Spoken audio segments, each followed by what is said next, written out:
कृष्णाय वासुदेवाय हराय परमात्मने प्रणतकृष्णाय गोविन्दाय नमो नमो नमो पंकजनाभय नमो पंकजमालिने नमो पंकजनेत्राय नमस्ते पंकजांग्रये।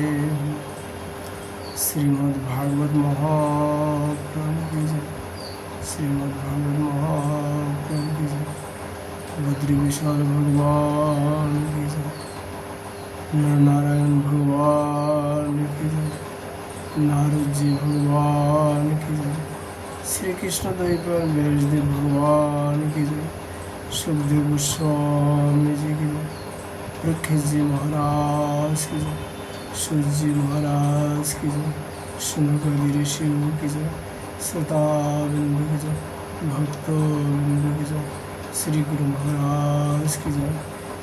जय जय श्री राधे श्याम निताई गौर हरि बोल।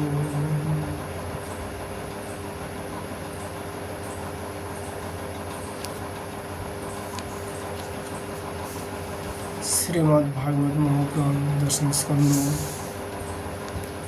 षष्ठ अध्याय पुतना अध्याय। श्री सुवाच नंद पथि वच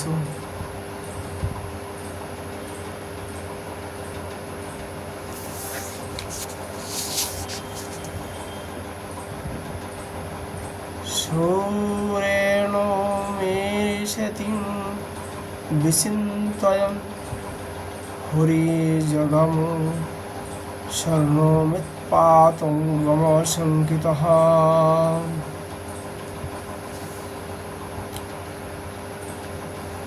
श्री सुखदेव महाराज कहते हैं, परीक्षित, नंद बाबा जब मथुरा से चले तब रास्ते में विचार करने लगे कि वसुदेव जी का कथन झूठा नहीं हो सकता। इसी से उनका मन में उत्पन्न होने को आशंका हो गई। तब उन्होंने मन ही मन भगवान की शरण में आए, वे ही रक्षा करेंगे।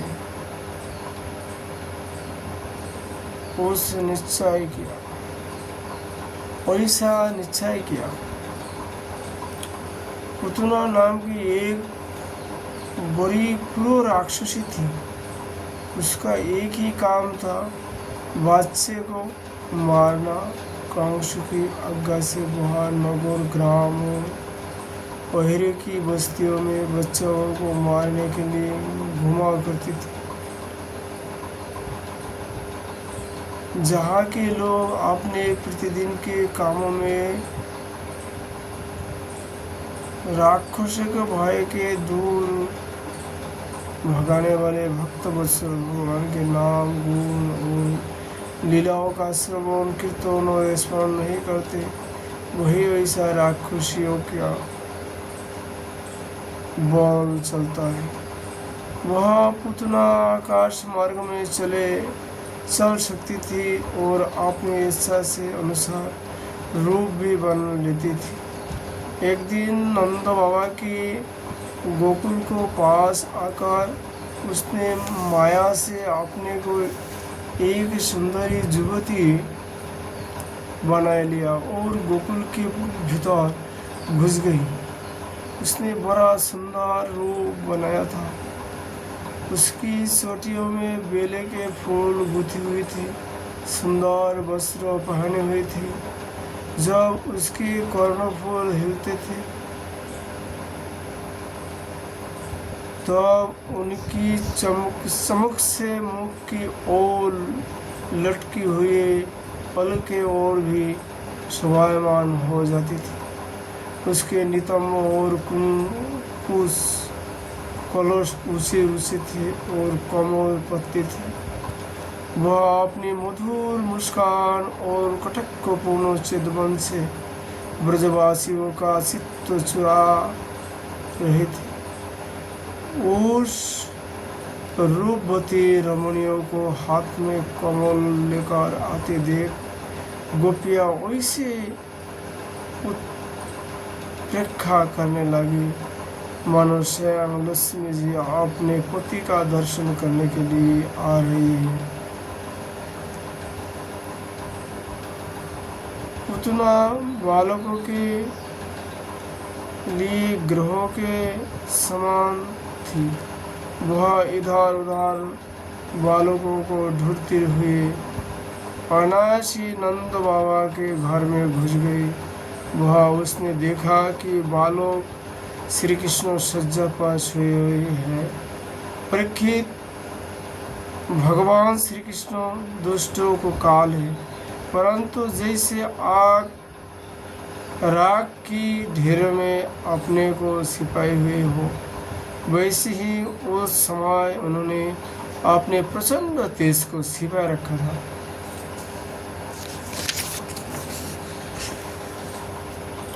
भगवान श्री कृष्ण चर असर सभी प्राणियों की आत्मा है, इसलिए उन्होंने उसी क्षण जान लिया कि वह बच्चों को मार डालने वाला पुतना ग्रह है और अपने नेत्र बंद कर लिए हैं।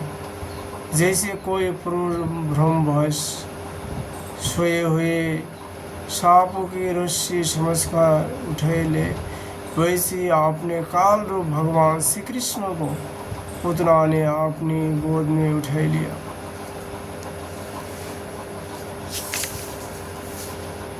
मखमली मैन के भीतर छिपी हुई तीखी धार वाली तलवार के समान पुतना का हृदय तो बड़ा कुटिल था, किंतु ऊपर से वह बहुत मधुर और सुंदर व्यवहार कर रहे थे। देखने में वह एक भद्र महिला के समान जान पड़ती थी, इसलिए रोहिणी और जशोदा जी ने उसे घर के भीतर आई देखकर भी उसकी सौंदर्य प्रभाव से हाथ प्रतीप से होकर कोई रोक टोक नहीं रुकी। शुभ साफ खरी खरी दिखती रही। इधर भयानक राक्षसी पुतना ने बालक श्री कृष्ण को अपने गोद में लेकर उनके मुंह में अपना स्थान दे दिया, जिसमें बड़ा भयंकर और किसी प्रकार भी पच न सकने वाला विष लगा हुआ था।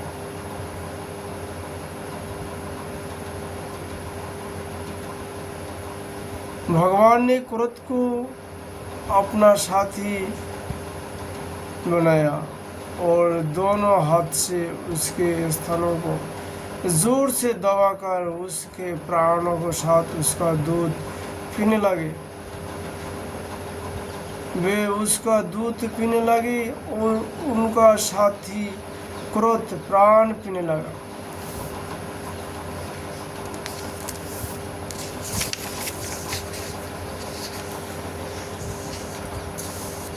अब तो पुतना के प्राणों के आश्रयभूत सभी संस्थान कटने लगे। वह पुकारने लगी, अरे छोड़ दे, अब बस करो। वह बार बार अपने हाथ और पैर पटक पटक कर रोने लगी। उसके नेत्र उलट गए, उसका सारा शरीर पसीना से लथपथ हो गया। उसकी सिलहट का वेग बड़ा भयंकर था। उसके प्रभाव से पहाड़ों के साथ पृथ्वी और ग्रहों के साथ अंतरिक्ष डगमगा उठा। सातों पाताल और दिशाएं गूंज उठी। बहुत से लोग वज्रपात की आशंका से पृथ्वी पर गिर पड़े। परीक्षित, इस प्रकार निशाचरी पुतना के स्थान में इतनी पीड़ा हुई कि वह अपने को छिपा न सकी। राक्षसी रूप में प्रकट हो गई। उसके शरीर से प्राण निकल गए, मुंह फट गया बाल बिखर गए और हाथ पांव फैल गए। जैसे इंद्र के वज्रों से घायल होकर वृत्तासुर गिर पड़ा था, वैसी वह बाहर गोष्ठ में आकर गिर पड़ी। राजेंद्र, पुतना के शरीर ने गिरते गिरते भी 100 कोष के भीतर के वृक्ष को कुचल डाला। यह बड़ी ही अद्भुत घटना हुई। पुतना का शरीर बड़ा भयानक था, उसका मुंह हल्के समान तीखी और भयंकर दारों से मुक्त था,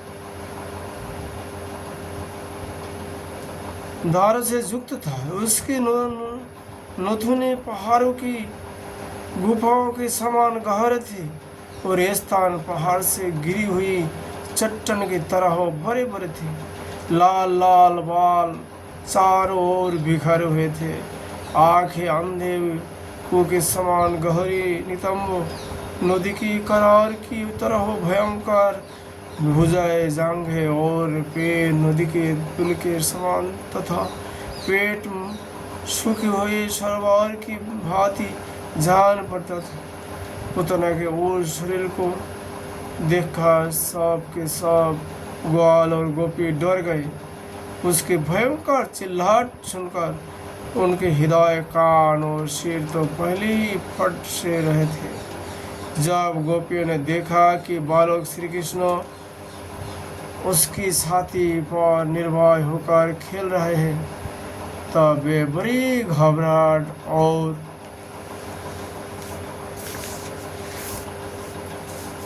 उतावली के साथ झटपट वहां पहुंच गई तथा श्री कृष्ण को उठा लिया।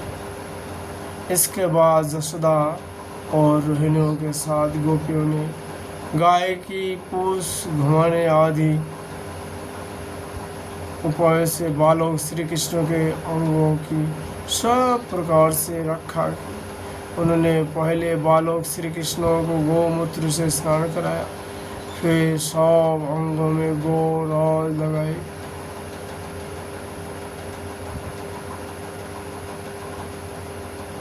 और फिर बाहरों अंगों में गोबर लगाकर भगवान के केशव आदि नामों से रखा।